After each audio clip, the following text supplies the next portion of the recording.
Hey everyone. Today we talk about the times America came chillingly close to wiping millions of people in China off the map. It's a part of the Cold War that doesn't get talked about as much as the standoff with the Soviets, but it happened. We're talking about multiple, detailed plans for nuclear strikes. Plans that were seriously considered at the highest levels of the U.S. government. And the reasons they were scrapped? It wasn't always a fear of the consequences for humanity. A lot of it was just cold, hard politics. Let's get right into the central conflict here. On one side, you had powerful, influential military leaders, guys who saw a problem and believed the atomic bomb was the quickest, most efficient solution. They saw a rising communist China as an existential threat, a domino that, if it fell, would take the rest of Asia with it. For them, using nuclear weapons wasn't unthinkable. It was a tool.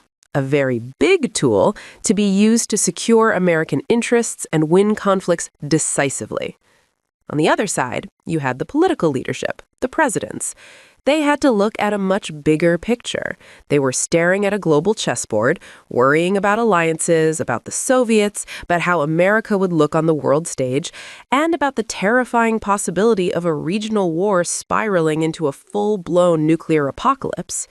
This wasn't a simple good versus evil debate. It was a clash of strategic worldviews where the fate of millions hung in the balance. The first real flashpoint came during the Korean War in the early 1950s. American troops were getting pushed back by wave after wave of Chinese soldiers pouring across the border. The guy in charge, General Douglas MacArthur, a bona fide American hero from World War II, felt his hands were tied. He had a plan. A drastic one. On December 9th, 1950, he formally requested the discretion to use atomic weapons. He later submitted a list of retardation targets for which he required 34 atomic bombs to cripple China's war-making capabilities, plus 4 more for invasion forces and another 4 for critical concentrations of enemy air power. His broader plan, however, as he would later explain in a 1954 interview, was even more extreme. He requested authorization to drop somewhere between 30 and 50 atomic bombs on military bases and industrial centers in Manchuria, the heart of northeast China. His idea was to create a permanent radioactive wasteland, a belt of cobalt that would physically prevent any more Chinese troops from entering the Korean peninsula for, as he estimated, 60 to 120 years. It could be spread from wagons, carts, trucks, and planes, MacArthur explained, envisioning a contaminated zone from the Sea of Japan to the Yellow Sea. But President Truman said no. It wasn't that he wasn't tempted, but Truman was playing a different game. He feared that hitting China would trigger a defense pact they had with the Soviet Union, and suddenly you're not fighting a war in Korea anymore. You're fighting World War III against the Soviets in Europe and Asia. So Truman didn't just reject the plan, he fired MacArthur to make sure it never happened.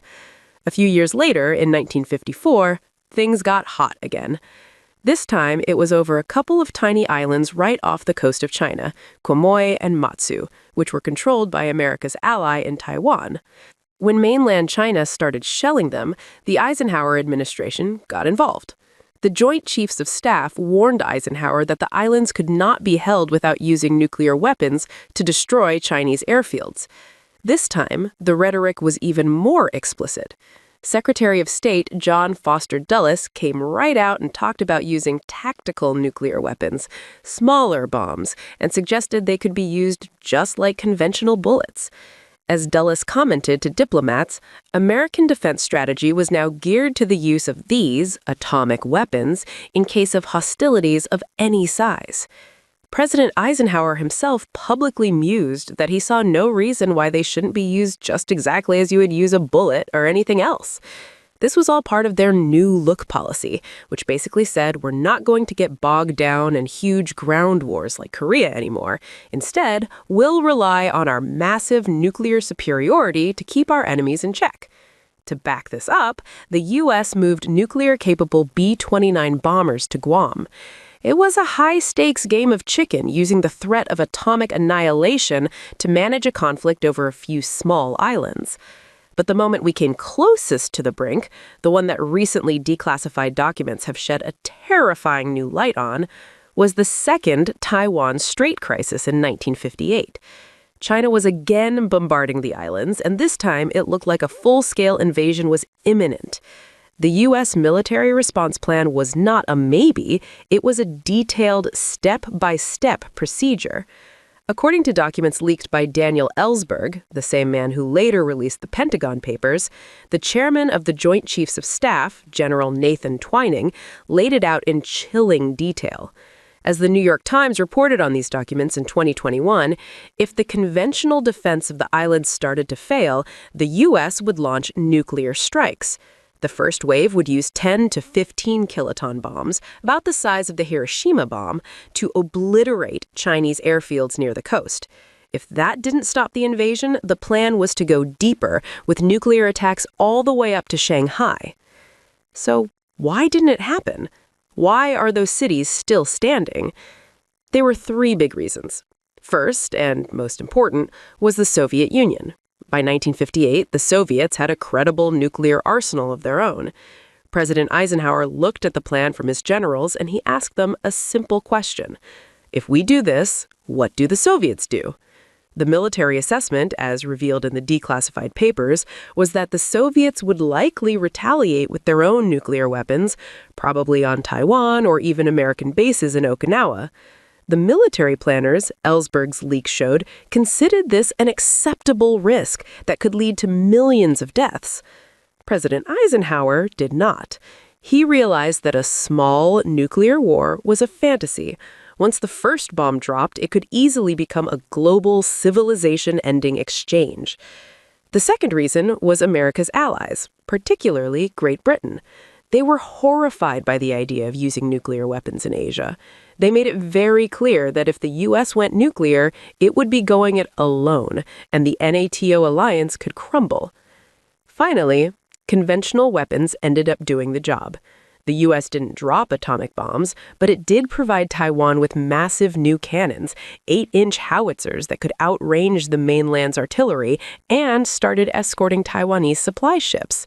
This assistance broke the blockade, and the immediate crisis cooled down.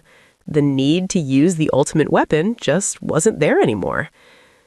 Thinking back on this, it's a sobering reminder of how much of history rests on the judgment of a few individuals in a room. The plans were there, the bombs were ready, the military arguments were compelling from a purely tactical point of view, but the political leaders, first Truman and then Eisenhower, flinched. They pulled back not necessarily from a place of moral superiority, but from a pragmatic fear of a much bigger, uncontrollable war. They understood a truth that the military planners seemed to dismiss, that once you use a nuclear weapon, you lose control. You're no longer in a war of strategy, but in a spiral of pure reaction and revenge. It's a chilling thought that we've walked right up to that edge, not just once, but at least 3 times.